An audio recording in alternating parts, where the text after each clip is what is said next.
There are some weird friggin' instruments out there. The theremin is probably the most famous example, but there are a ton of equally strange bits and bobs that I never hear anybody talk about. See, I was looking across the internet one day when I came across an article titled something like, "The 10 Weirdest Instruments You've Never Seen Before." I clicked on it and discovered a whole world of bizarre strings and keys and reeds. So I looked it up and clicked on another article, and another, and another. And then I figured I had to make a video about it, so here we go. First though, a few loose rules. The instrument has to actually be playable. The sea organ is a really cool idea, but if you want to hear Mozart's Turkish dance, you're gonna have to wait for the ocean waves to hit the organ perfectly to make the tune. At that point, it's basically a random music generator. Same thing goes for the marble machine. It's cool, but it can really only play one thing. It has to serve a purpose, either be pleasant to listen to on its own, or add some sort of texture or harmony in a group of instruments. Sorry, Octabass, I think you're awesome, but your notes are so ridiculously deep that you're pretty much pointless. And number 3, finally, being from another culture does not make an instrument weird. A koto is basically just a harp laid across the table, a sitar is very similar to a guitar, just with a somewhat different sound, and a djembe is a completely ordinary drum that's just built to be sat on. I'm only including stuff that's notable for sounding bizarre or just being played in a really, really weird way. I'm going to start with the most normal and end with the weirdest. Stick around for that. Trust me, you'll want to. And with that out of the way, let's just jump right into it. Starting right off, we've got the nickel harpa, which is basically a medieval Swedish keytar. You bow the 4 sets of strings with one hand and press down the keys with the other, which blocks off the strings as if you were pressing down frets on a guitar. Since it's being done by a brittle piece of wood instead of a finger, it creates a super pure sound. I think it's really awesome, basically a violin that you can play like a keyboard.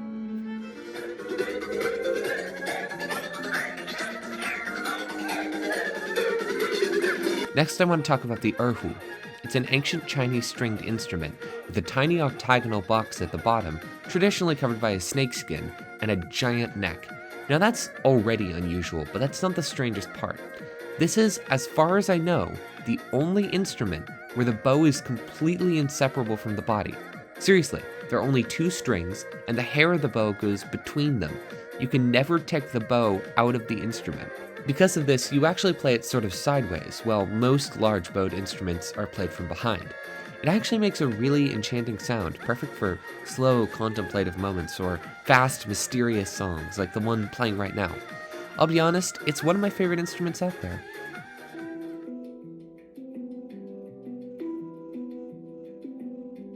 Number 3 is the Handpan, which is famous for exactly one thing: Minecraft. The game's biggest composer, C418, used them when writing the song Aria Math for the early soundtrack. These melodical drums are a pretty recent invention, only being created in 2007, meaning C418 was actually one of the first people to hop on the handpan train. They have a super unique tone since you can beat them like a normal drum, but also lightly tap them to create a really pleasant note that reverberates a ton. I think these are going to be used more and more to make background music. They're perfect for it.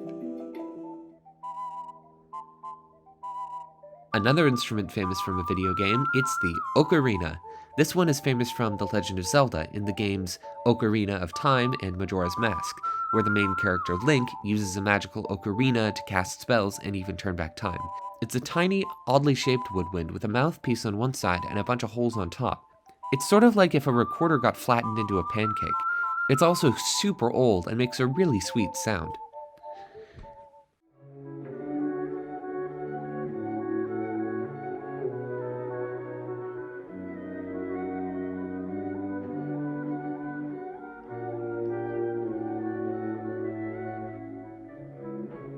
What would you get if you took a flute and you upgraded it?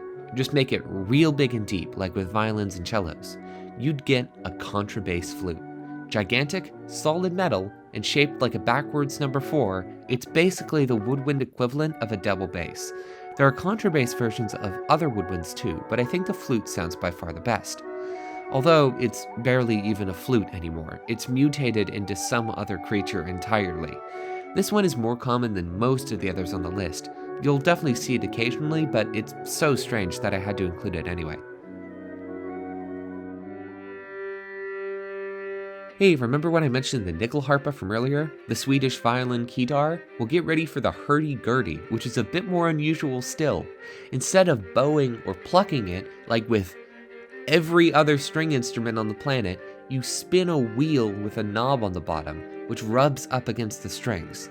Then, like the nickel harpa, you play a keyboard to change the notes. I feel like of all of the ways to make an instrument, this has got to be the single most unintuitive, but hey, it got good results. I really like this thing. Having to spin the wheel does mean you can only really get a constant sound and can't play anything too fast, but you know, every instrument has limitations.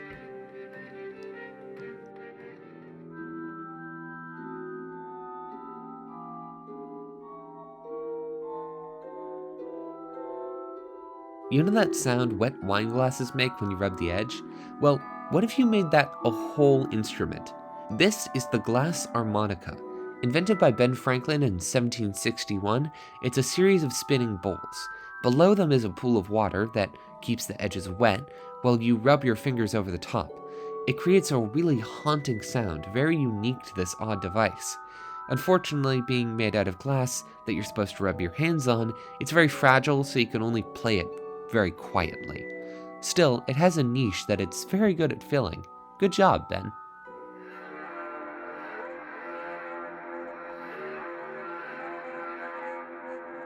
Getting real weird now, the Yahar sounds straight out of a sci-fi horror movie.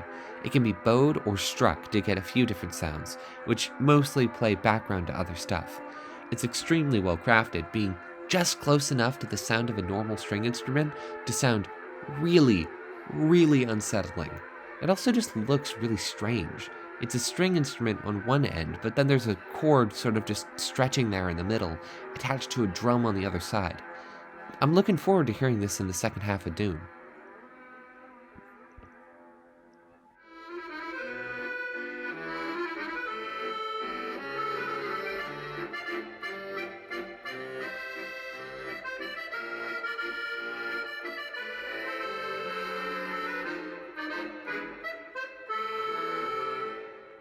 Maybe I'm cheating with this one, but have you ever noticed how friggin' weird accordions are? They're so bizarre, and we just accept them as normal.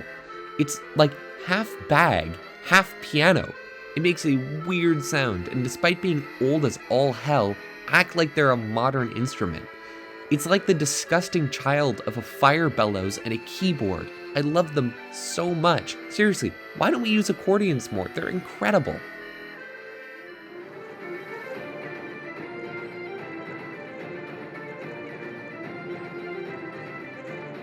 Speaking of which, bagpipes are weird too. It's like if you took 4 clarinets and then just sort of taped them to a big bag of air.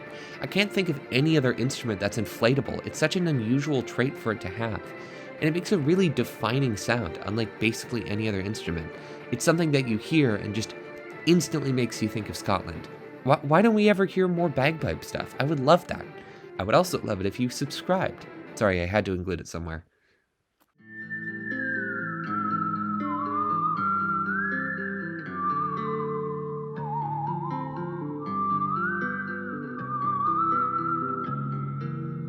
Hey, have you ever wanted to play a normal household tool like an instrument? No? Well then, how about you try the musical saw? It's literally just a normal saw that you use to cut wood, but you bow it and bend it to make music. It has one of the weirdest origins and sounds I've ever seen from an instrument. It's almost like a distorted recording of a soprano voice, only it's one of the clearest tones I've ever heard. It's really beautiful for something so simple. I would love to see more covers from these things.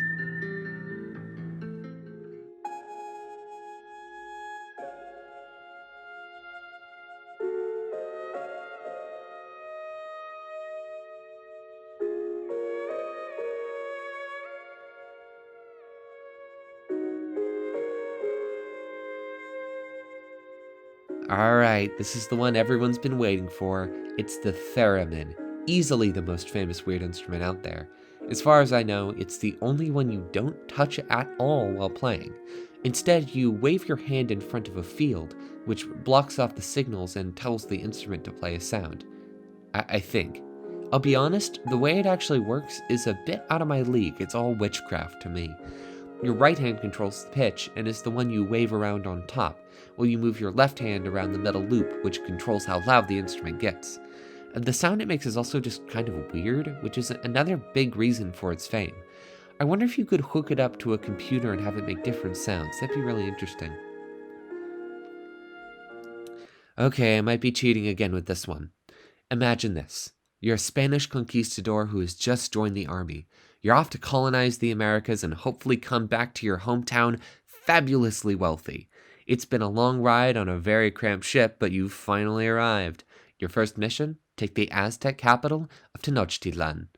As you and your fellow conquistadors walk toward the center, you watch as hundreds of warriors run to defend their home, accompanied by the sounds of blood-curdling screams. This is the Aztec death whistle. And it sounds like the end of the world. Shaped like a skull and meant to sound as terrifying as possible, it's pretty much the scariest instrument I can think of.